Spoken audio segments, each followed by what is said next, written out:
Esse é mais um vídeo da série de vídeos sobre teoria psicanalítica, conceitos fundamentais, dirigido aos alunos da graduação da universidade em que eu leciono, a PUC Minas. E nesse vídeo a gente vai estar tratando do id, uma das três instâncias da vida mental que Freud propôs a partir de 1923, como a gente já tratou no vídeo anterior.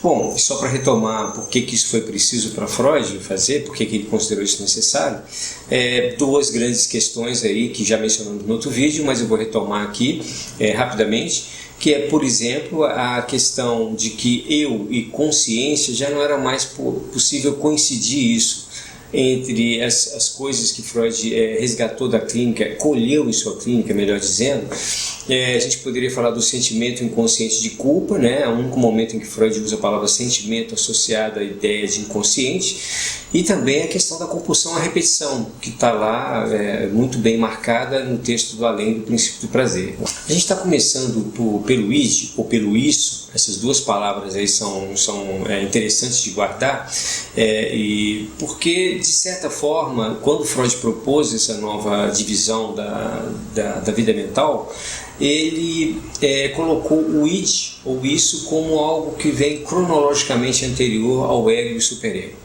Evidente que essa questão de cronologia em psicanálise, o cronológico ou o lógico, é preciso ter uma certa questão em relação a isso, que, por exemplo, Lacan depois vai retomar de uma outra forma.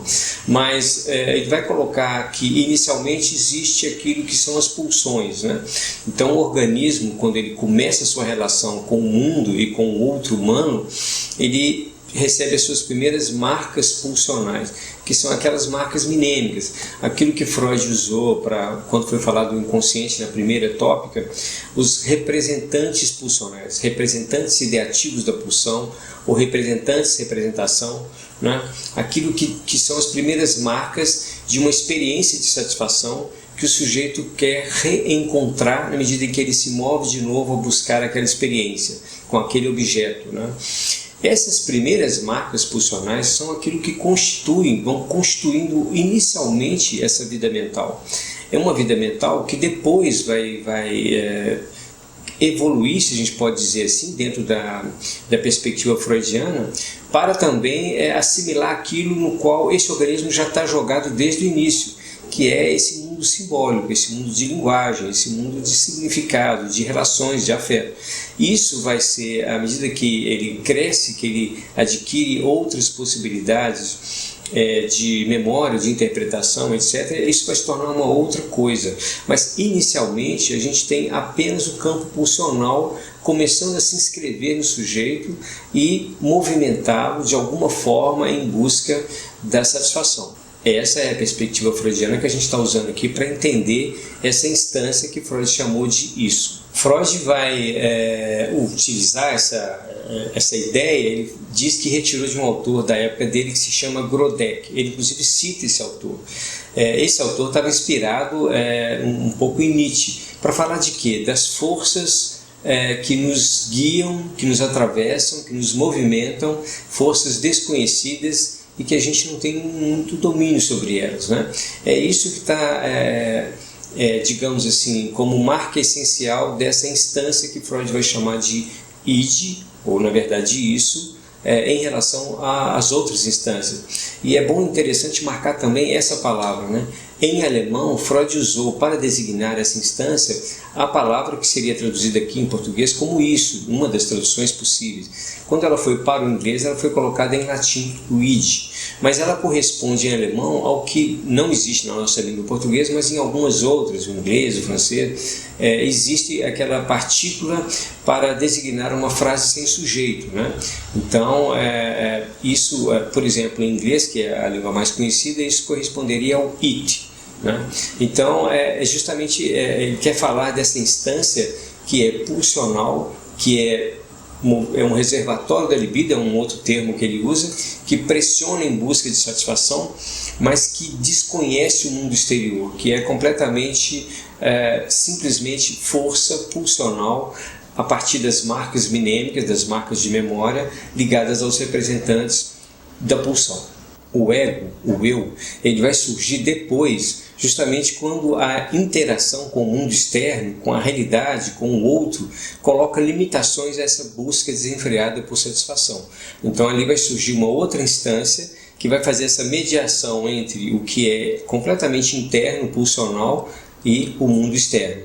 Então, num certo sentido, a gente pode dizer que o id, isso, guarda justamente aquelas marcas, aquelas representações intraduzíveis para a realidade, para o sistema consciente, ainda usando o termo sistema, intraduzíveis para o eu, porque não se ligam necessariamente às representações palavra. Estou usando a mesma terminologia que Freud usava na primeira tópica, né? Quando ele dizia que no inconsciente há representações coisa, de certa forma o id compõe isso, né? A representação coisa que em parte não se traduz. E uma outra parte, que é inconsciente, é aquilo que foi recalcado. O que foi recalcado se funde ao inconsciente, mas nem todo inconsciente agora é o recalcado, né? Existe aquilo que é o recalcado e existe aquilo que é originário, vamos dizer assim, nessas primeiras experiências de satisfação. Nesse sentido, a ênfase agora não é mais na defesa contra o que é inconsciente, é na defesa contra o que vem do id, o que vem das forças pulsionais. E já não tem mais uma ênfase na escrita freudiana sobre a noção de sistema, como havia sistema inconsciente, pré-consciente, consciente. A perspectiva das novas instâncias, como eu já falei antes, não elimina a perspectiva do sistemático de Freud, a primeira tópica, mas ela complexifica um pouco por pensar, por exemplo, como a gente vai dizer, que o ego tem parte inconsciente. Bom, de qualquer forma, o importante é que o id é fundamentalmente inconsciente. Ele é esse lugar pulsional de pressão e de constituição daquilo que vai se colocar como desejo para o eu. O que a gente tem que tomar cuidado, fundamentalmente, quando se pensa nas instâncias, é o fato de que a gente pode tender a substancializá-las, entender id, ego, superego, como substâncias presentes no interior da vida mental. Não, são aspectos dessa vida mental que, quando Freud propôs, permitiu compreender um pouco melhor aquilo que é o conflito, que é uma noção-chave no pensamento freudiano e que aparece na clínica das mais diversas formas. Bem, críticas, sugestões, opiniões podem ser colocadas aqui no canal para que a gente possa aprimorar essa exposição, porque ainda vão vir outros conceitos mais adiante. É isso aí.